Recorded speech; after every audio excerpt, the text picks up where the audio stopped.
नमस्कार, खबर control news में आपका स्वागत है। आज हम पटपड़ विधानसभा से भारतीय जनता पार्टी के मंडल अध्यक्ष कैलाश यादव जी से क्षेत्रीय मुद्दों पर सीधे बातें करेंगे। कैलाश जी, खबर कंट्रोल न्यूज़ में आपका स्वागत है सर। सबसे पहले जान लेंगे वार्ड में क्या क्या समस्या बनी है और मौजूदा विधायक जो है कहाँ लापता है सर? देखिए, वार्ड में तो समस्याओं का अंबार लगा हुआ है। वार्ड में क्या, पूरी विधानसभा में समस्याओं का अंबार है। आप अगर क्षेत्र में जाके देखेंगे तो पानी की बहुत गंभीर समस्या है। लोगों को साफ पानी नहीं मिल रहा, पानी आ नहीं रहा प्रॉपर, आता भी है तो वो गंदा बदबूदार पानी आता है, लोग बीमार हो रहे हैं। इसके अलावा सीवर की बहुत गंभीर समस्या है। जगह जगह कॉलोनियों में जो सीवर हैं बहुत पुराने डले हुए हैं, तो वो सीवर जाम हो जाते हैं। हर महीने सीवर की सफाई करनी पड़ती है बार बार। गलियों में गंदगी बहने लग जाती है। समस्या है, सड़कों की बड़ी समस्या है। जगह जगह सड़कें टूटी हुई हैं। बड़े बड़े नाले जितने हैं वो नाले जो हैं वो पूरे पैक हो रखे हैं, और जब सफाई कर्मचारी नालों की सफाई भी करते हैं तो पूरा बाहरी रोड पे निकाल के जाते हैं, साथ के साथ नहीं उठाते, तो वो भी एक बड़ी समस्या है। उसके साथ साथ अब देखिए, विधायक तो खैर जेल में है क्योंकि उन्होंने तो भ्रष्टाचार किया, भ्रष्टाचार के आरोप में वो जेल में। और क्षेत्र में जो है बिल्कुल इस समय तो कोई कार्य हो ही नहीं रहा, पहले भी नहीं हो रहा था और अब भी नहीं हो रहा है। तो क्षेत्रवासी तो अपने आप को ठगा सा महसूस कर रहे हैं। आपसे ये जान लेंगे सर, पार्टी अगर आपको मौका दे विधानसभा चुनाव लड़ने के लिए तो आपकी इच्छा रहेगी इस बार?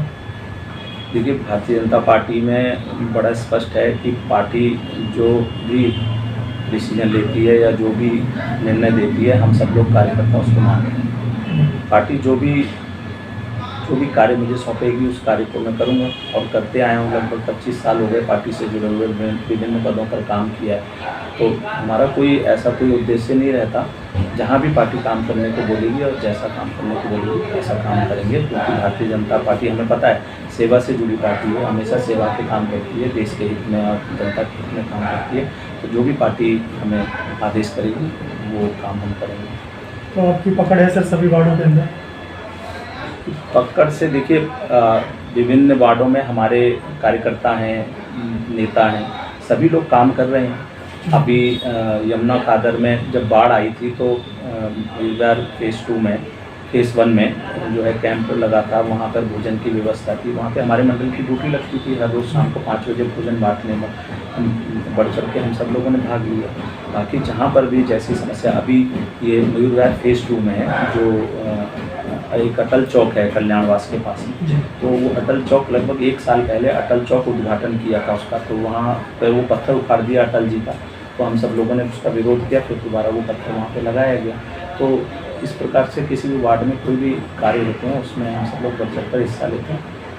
24 में क्या लगता है सर, मोदी जी पुनः आ रहे हैं? बिल्कुल जी, 100% आ रहे हैं जी। मोदी जी को कौन रोक सकता है? देखो, काम करने वाले व्यक्ति को जनता पसंद करती है, और मोदी जी जब से आए हैं, देश की बागडोर उन्होंने संभाली है। कोई क्षण, कोई पल ऐसा नहीं गया जब उन्होंने काम ना किया। सिर्फ और सिर्फ उनकी जो एक प्रायोरिटी रहती है वो रहती है कि देश को नई ऊंचाइयों पे ले जाना। अंतिम व्यक्ति, छोड़ पर बैठा हुआ अंतिम व्यक्ति जिसके पास तक मदद नहीं पहुंच पाती है, उस तक मदद पहुंचे। एक देश का नागरिक संपन्न बने, ऐसी इच्छा को लेकर वो काम कर रहे हैं। और आपने सारी देखी होंगी उनकी सारी योजनाएं, किस प्रकार की योजनाएं हैं। उसमें उन्होंने सबसे पहले जो है अपना टॉयलेट बनाने का काम शुरू किया, गांव-गांव तक टॉयलेट बनाए गए, बैंकों में लोगों के जनधन खाते खुलवाए गए, आयुष्मान योजना के अंतर्गत 5 लाख रुपए तक का इलाज मुफ्त दिया गया, अपना उज्ज्वला योजना के अंतर्गत महिलाओं के लिए गैस कनेक्शन मुफ्त दिए गए, क्योंकि वहाँ चूल्हे जलाती थी, आँखें उनकी अंधी हो जाती थी, धुएं से बहुत नुकसान होता था। तो कितने सारे स्वच्छता अभियान मोदी जी ने चलाया। कोरोना में वैक्सीन देखो, 80 करोड़ लोगों से 80 करोड़ के लगभग लोगों को मुफ्त राशन दिया जा रहा है। किसानों को सहायता राशि के रूप में 6,000 रुपये राशि दी जा रही। कितने अनेक काम उन्होंने किए। सेना को मजबूत करने के लिए आधुनिक हथियार खरीदे भी जा रहे हैं, और अब तो अपना निर्माण करना शुरू कर दिया है, और देश को किस प्रकार से वो मजबूत बना रहे हैं। हाईवे का, ठीक है, नितिन गडकरी जी, और हाईवे का निर्माण चारों तरफ पूरे देश में हो रहा है। बड़े बड़े हाईवे का, सारे तीर्थ स्थल जितने हमारे हिंदुओं के तीर्थ स्थल थे या कोई भी तीर्थ स्थल हो, सबको विकसित किया जा रहा है, उनको अच्छा बनाया जा रहा है। सारी रेलवे स्टेशनों का कायाकल्प किया जा रहा है। तो किस तेज़ी के साथ पूरे देश में कार्य चल रहा है। जहाँ गाँव तक सड़कें नहीं थी वहाँ सड़कें बिछाई गई, जहाँ कई गाँव में पानी नहीं था, वहाँ पानी पहुँचाया जा रहा है, बिजली नहीं थी, बिजली पहुँचाई गई। तो कितने काम तेज़ी के साथ किए गए और अभी भी चल रहे हैं, जबकि 2 साल कोरोना काल में निकल गए, उसके बावजूद भी इतना तेज़ी से काम चला। तो ऐसे काम वाले प्रधानमंत्री को कौन पसंद नहीं करता। देश इस बार 400 से ज़्यादा सीट देगा। गाँव देहात शहर से जो सांप बिच्छू लेने निकल के आ रहे हैं सर, इससे क्या लगता है कुछ परेशानी होगी? नहीं, कुछ नहीं होने वाली, क्या परेशानी होगी। देखिए, जो जनता है ना, अब मोदी जी के कामों को देख करके और वो अच्छी तरह समझ गई है कि काम करने वाला व्यक्ति कौन है और झूठ और फरेब और भ्रष्टाचार वाला करने वाला व्यक्ति कौन है। तो जनता अब ऐसी पहचान करने लगी है और वो उसी व्यक्ति को पसंद करती है जो व्यक्ति काम करता है, ईमानदारी से काम करता है। तो कोई फ़र्क नहीं पड़ने वाला, इन सब चीज़ों से कोई फ़र्क नहीं पड़ने वाला, कोई कितनी भी कोशिश कर ले। और फिर होता क्या है, जब कोई व्यक्ति अच्छा काम कर रहा होता है ना, तो उसको गिराने की कोशिश तो करते ही हैं। तो ये तो हमेशा चलता चला है और चलेगा ऐसा, लेकिन जनता उसका जवाब 2024 में देगी मोदी जी को दोबारा से प्रधानमंत्री बनाकर। ये आप देखो ना, वो क्या कहकर आए थे कि हम राजनीति में आए हैं राजनीति को बदलने के लिए, भ्रष्ट बेईमान लोगों के खिलाफ चुनाव लड़के उनको हराने के लिए। और दिल्ली में शासन मिलते ही उन्होंने कहा था कि हम दिल्ली को पेरिस लंदन बना देंगे, 1 साल में यमुना को साफ कर देंगे, दिल्ली को, पूरी दिल्ली को मतलब बिल्कुल काया पलट कर देंगे। आप देखो क्या दिल्ली में 9 साल के अंदर कुछ हुआ, बल्कि दिल्ली को और गरत में इन्होंने डाल दिया। क्या चाहिए कि अस्पतालों में तुरंत एडमिशन मिल जाए, दवाइयाँ मिल जाए, इलाज मिल जाए, जो नहीं मिल पाता।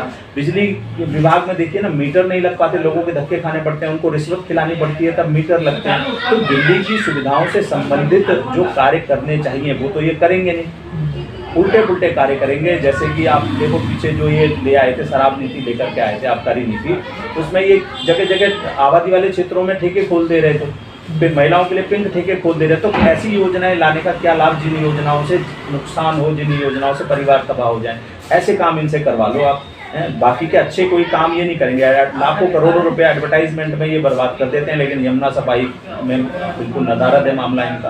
तो कोई भी काम ये लोग ठीक तरीके से नहीं करते हैं। इनको जनता के हित के लिए सोचना चाहिए। अब दिल्ली की जनता भी जागरूक हो रही है और इनको रास्ता दिखाएगी। स्वतंत्रता दिवस के उपलक्ष्य पर आप क्या क्या प्रोग्राम करेंगे अपने क्षेत्र के अंदर? देखिए, हमारी पार्टी ने तय किया कि हम तिरंगा यात्रा, जैसे पिछली बार तिरंगा बनाया गया था, घर घर तिरंगा हर घर तिरंगा, तो उसी प्रकार से इस बार भी हम लोग घर घर तिरंगा लगाने का अभियान शुरू करने जा रहे हैं। इसके साथ साथ हम लोग एक तिरंगा यात्रा भी निकालने जा रहे हैं। कल भी एक तिरंगा यात्रा निकाली, हमारे प्रदेश से देश में सम्मिलित है, और हम अपने वार्ड में भी तिरंगा यात्रा 14 तारीख को निकालने जा रहे हैं। और उसके साथ साथ अभी हमारे पास झंडे आ गए हैं और हम प्रत्येक घर में अपने बूथ अध्यक्ष के माध्यम से, अपने कार्यकर्ताओं के माध्यम से प्रत्येक घर में जो है तिरंगा पहुंचाएंगे और हर घर में तिरंगा लगा होना चाहिए। ऐसी व्यवस्था हम लोग करेंगे। और भारतीय जनता पार्टी का प्रत्येक कार्यकर्ता सेवा के कार्य से जुड़ा है, और जो जनता के हित में और जो लोगों के हित में संभव हो सकेगा उनको सहूलियत देने का प्रयास करेंगे। बहुत बहुत धन्यवाद यादव जी, अपने समय निकाल कर हमसे बात की, शुक्रिया, धन्यवाद।